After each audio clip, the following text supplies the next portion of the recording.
आपल्याला तुळजाभवानी मंदिर ही पाहायला मिळतं. साधारण सम्राट अशोक यांच्या काळात या लेणीचं कोरीव काम झालेलं आहे.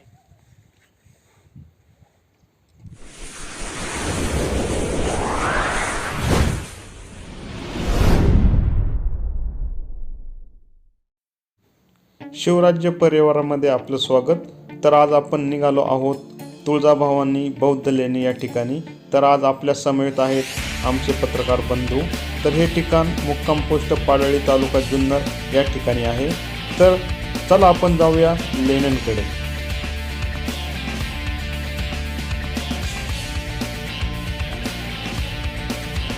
तर मित्रांनो, आता आपण तुळजाभवानी बौद्ध लेणी या ठिकाणी पोहोचलेलो आहेत. माझ्याबरोबर शिवम तांबोळी हे पण आहेत. नमस्कार. तर चला आता आपण संपूर्ण लेणी फिरून पाहूया. चला तर.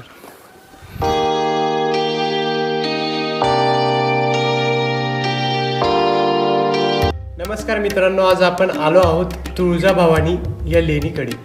तर ही जुन्नरपासून लेणी पश्चिमेच्या दिशेने 4 ते 5 किलोमीटर अंतरावर आहे. जुन्नरपासून आपण पश्चिमेच्या बाजूला जातात शिवनेरी किल्ल्यापासून उजव्या साईडला आपण टर्न घ्यायचा आणि त्यानंतर एकदम समोरच पाहायचं सह्याद्रीच्या उंचच कड्यावर ही लेणी अत्यंत उत्कृष्ट अशा प्रकारे साधारण सम्राट अशोक यांच्या काळात या लेणीचं कोरीव काम झालेलं आहे आणि उल्लेखनीय आणि सुरेख अशी ही लेणी आपल्या जुन्नरच्या वैभवात भर पाडणारं एक संस्कृतीचं प्रतीक देखील आहे. या ठिकाणी खूप सारी माकडे, त्याचप्रमाणे मधमाशांची जे पोळा म्हणतो आपण तो देखील आहे.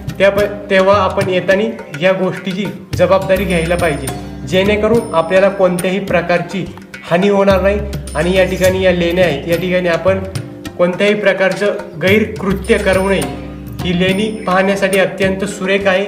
या ठिकाणी नवरात्रामध्ये खूप मोठ्या प्रमाणात उत्सव देखील साजरा केला जातो. आपण पाहू शकतो या ठिकाणी उंच कडा आहे आणि या कड्यावरून पावसाळ्याचं पाणी उत्कृष्ट अशा धबधब्यासारखं पडत असतं. आपण या ठिकाणी पुढे पाहू शकतो खूप साऱ्या लेण्या आहेत आणि या लेण्यांवर केलेलं काम हे सगळं कोरीव आहे. सम्राट अशोक राजा यांच्या वेळेस हे काम झालेलं आहे आणि आपल्या जुन्नरकर नव्हे तर संपूर्ण महाराष्ट्र देशातील लोकांनी ही लेणी पाहण्यासाठी जुन्नरमध्ये यायला जावं. छत्रपती शिवाजी महाराजांचं जन्मस्थान किल्ले शिवनेरी याच्या पश्चिमेच्या बाजूला 4 ते 5 किलोमीटर अंतरावर हे ठिकाण हे प्रत्येकानेच आपल्या डोळ्यांनी पाहायला हवं. आणि आपण याच लेणीची संपूर्ण माहिती व्हिडिओच्या माध्यमातून आता पाहून घेणारच आहोत.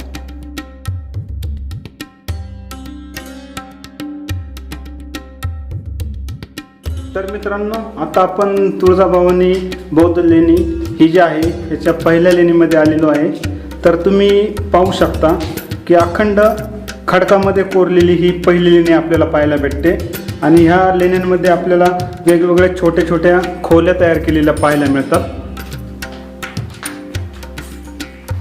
तर चला आता आपण जाऊया दुसऱ्या लेणी. तर मित्रांनो, आता आपण आलेलो आहे लेणी नंबर 2 या ठिकाणी. तर तुम्ही पाहू शकता की अखंड दगडामध्ये कोरलेलं हे बौद्ध स्तूप ज्याला म्हणतात ते मध्यात आपल्याला पाहायला भेटते. आणि हे जे दगडी खांब आहेत हे पूर्ण वरपासून खालपर्यंत पूर्ण खडकामध्ये कोरलेले आहेत. तर असे टोटल गोलाकार याला 12 खांब आहेत ह्या बौद्ध स्तूपाच्या बाजूने. तर तुम्ही पाहू शकता आता हे आतमध्ये येऊन पूर्ण 12 खांब आणि साईडला 12 खांब आहेत आणि मध्यभागी बरोबर हे बौद्ध स्तूप आहे आणि वरती याचा आकार वगैरे आता तुम्ही या व्हिडिओमध्ये पाहू शकता.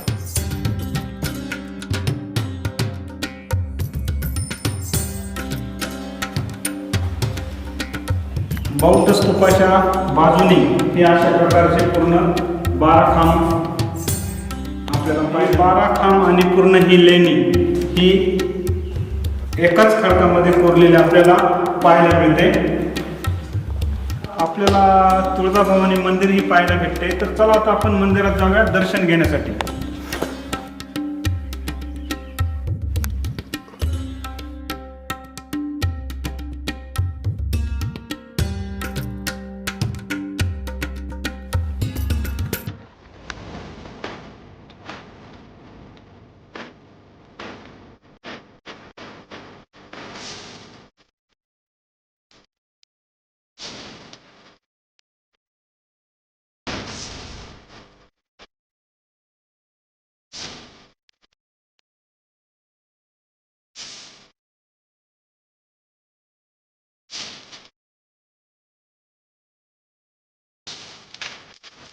तर आता आपण आलेलो आहोत सर्वात मोठी असलेली लेणी या ठिकाणी.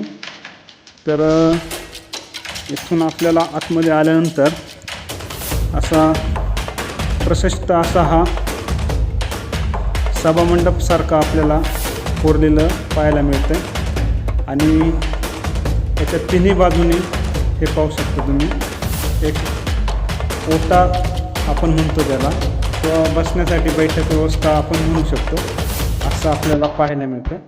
आपल्याला ह्या लेण्यांमधून समोरील बाजूस म्हणजे पूर्वेकडे जर पाहिले तर जुन्नर शहर हे पाहायला भेटतं आणि अगदीच जवळच आपल्याला छत्रपती शिवाजी महाराज यांचं जन्मस्थान असलेलं किल्ले शिवनेरी देखील पाहायला भेटतो. आणि हे पहा तुम्ही समोर हे अतिशय निसर्गरम्य असं हे नजराना दृश्य आपल्याला पाहायला भेटते. तर पावसाळ्यामध्ये जर आपण इकडं आलात तर आपलं मन मोहून जाईल असं हे ठिकाण आहे.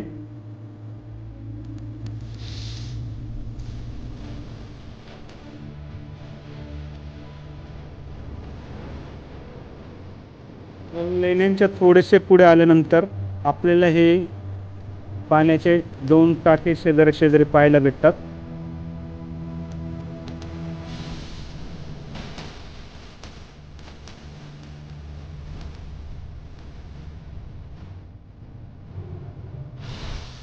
तर आता आपण ह्या पायरी मार्गाने खाली जाऊन पाहूया आणि खाली आपल्याला काय पाहायला मिळते ते.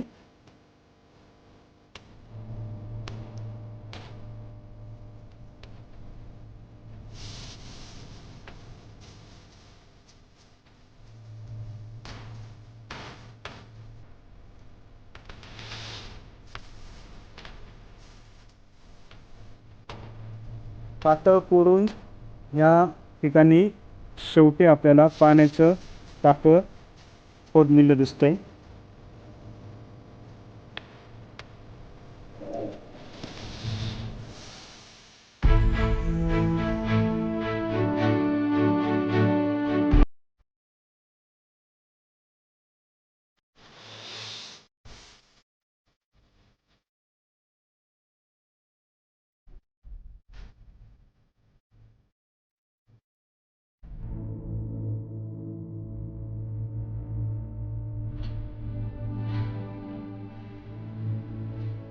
तर मित्रांनो, शिवजन्मभूमी असलेलं हे ठिकाण तुळजाभवानी लेणी या ठिकाणी आता आपण येऊन संपूर्ण व्हिडिओच्या माध्यमातून तुम्हाला या लेण्यांचं चित्रीकरण करून दाखवण्यात आलेलं आहे. तर माझ्यासोबत होते आमचे बंधू शिवम तांबोळी. बऱ्याच दिवसांनी आम्हाला सोबत फिरण्याचा आज योग आला. तर तुम्ही जर आत्तापर्यंत आमच्या चॅनलवरती नवीन असाल तर आमच्या चॅनलला सबस्क्राईब करून बेल आयकॉन दाबून ऑलवरती क्लिक करा, म्हणजे आमचे येणारे पुढील व्हिडिओ तुम्हाला नक्कीच पाहायला भेटतील. तर चला लवकरच भेटूया आपण अशाच एखाद्या नवीन ठिकाणी. तोपर्यंत आपल्या सर्वांना जय हिंद, जय शिवराय.